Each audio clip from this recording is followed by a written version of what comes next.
مع بعض ورق عنب بقطع اللحمة الانتركوت بطريقة سهلة جدا وبسيطة ووافق جدا في العزومات على سفرتك.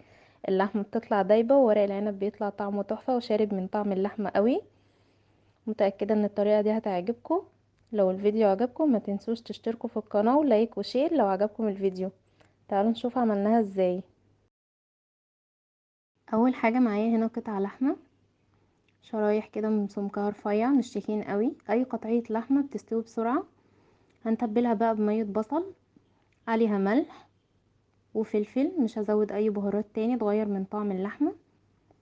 وهننزل كده بقطع اللحمة فيها وهنقلبها كويس في مية البصل والتوابل دي وهنسيبها نص ساعة تتبل، ولو عندك وقت سيبيها اكتر من كده عادي. بس كده هنجهز بقى الحشوة. عندي طاسة كده سخنتها كويس نزلت فيها بزيت وسمنة. هننزل بقى بالبصل كده فرماه ناعم وهنقلب فيه شوية حلوين كده لحد ما لونه يبتدي ان هو يصفر معانا. هننزل كده بمعلقة كبيرة فلفل احمر مفروم بيديله طعم حلو قوي وعصير الطماطم ونقلب.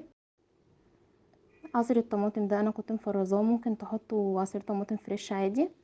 هنسلق بقى ورق العنب. عندي حلة كده مية فيها مية بتغلي، هننزل بعصير الليمونة وهنسيب الليمون مش هنشيله. ونزلت بمعلقة صغيرة سكر ونص معلقة صغيرة ملح وهننزل بورق العنب كده دقيقتين من على كل وش كده لحد ما يستوي، وبعد كده نشيله نحطه في مصفى يصفي ميته خالص. هنا الصلصة بقى اتسبكت خالص. هننزل بقى بالخضرة بتاعتنا وهنقلبها. عندي بقى هنا الرز مغسول ومصفياه كويس جدا. هننزل عليه بالصلصة والخضرة اللي عملناهم. وعندي هنا بقى التوابل: ملح فلفل 7 بهارات كمون كزبرة بابريكا شطة وواحدة مرقة. هننزل كده بمعلقتين زيت ومعلقة كبيرة دبس رمان بتديها طعم حلو قوي. وهنقلب الخلطة كويس جدا. هنسيبها على جنب بقى وهندي اللحمة كده صدمة على النار. عندي طاسة سخنتها كويس جدا نزلت فيها بقطعة زبدة وهننزل بكده باللحمة. اول ما تغير لون هنقلبها على الوش التاني وننزل بمعلقة كبيرة صويا صوص. هنجيب بقى الحلة اللي هنحشي فيها. هننزل كده بقطع بصل وقطع من الطماطم وهننزل بقرن فلفل حراق كده وكام فص ثوم بيديله طعم حلو قوي وشرايح ليمون. وهننزل بقى ان احنا نبتدي ان احنا نحط اللحمة اللي احنا عملناها. هنرصها فوق الخضار على طول بالشكل اللي انتوا شايفينه ده. وصفة سهلة جدا ومتاخدش معاكي وقت خالص والنتيجة تحفة. هنبتدي ان احنا نحشي ورق العنب. جبت الورقة كده فردتها كويس على وشها وهنبتدي ان احنا نقفل من فوق ونقفل من الجناب ونلفها رول كده زي ما انتوا شايفة. اهم حاجة تكون متقفلة من الجناب عشان مفيش اي رز يطلع. هعمل معاكم واحدة كمان. سهل جدا ومبياخدش منك وقت خالص. عملت كده كام واحدة قدامكم عشان تحفظوا كده طريقة اللف بتاعته. اهم حاجة نقفل من الجناب كويس.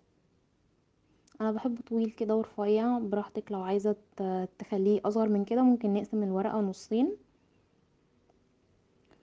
خلصت كده هنبتدي بقى ان احنا نرص اول طبقة عملتها. هنلفه دواير كده،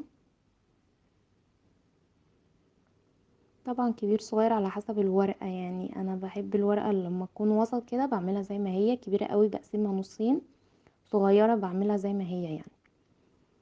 هنبتدي ان احنا نرص كده. هو اول رصة عملناها. هنا خلصت الكمية كلها. هنبتدي بقى ان احنا نسيب شوربة مغلية عليها معلقة صلصة. هنحط كده طبق صيني، ما تخافوش مش هيكسر ولا حاجة، ونخليها على نار عالية لحد ما يبتدي ان هو يشرب الشوربة بتاعته. بعد كده نوطي عليه خالص لحد ما يستوي. هياخد من ساعة لساعة الا ربع على النار وهيطلع مستوي واللحمة مستوية جدا. بعد كده بقى اول ما خلص هنبتدي ان احنا نقلبه كده. وده كان شكله. مفيش اي حاجة لزقت في الحلة والخضار مستوي واللحمة مستوية والورق العنب كان دايب بجد، كان خطير. اللحمة مستوية جدا. هوريكم واحدة دلوقتي قد ايه هي مستوية ودايبة. شايفين شكله بيبقى خطير في العزومات. ورق العنب كان مستوي جدا والرز مفلفل وتحفة واللحمة كانت دايبة معايا خالص. ما تخافوش عليها بتستوي خالص. من اقل حاجة. بس اهم حاجة تجيبه من عند الجزار لحمة بتستوي بسرعة، تكون لحمة بفتيك او انتركوت او ستيك، بتستوي بسرعة القطعيات دي. شايفين شكلها حلو ازاي؟ تحفة يا جماعة. اتمنى تجربوا الطريقة دي ومتأكدة ان هي هتعجبكم. لو الفيديو عجبكم ما تنسوش تشتركوا في قناتي وتفعلوا زر الجرس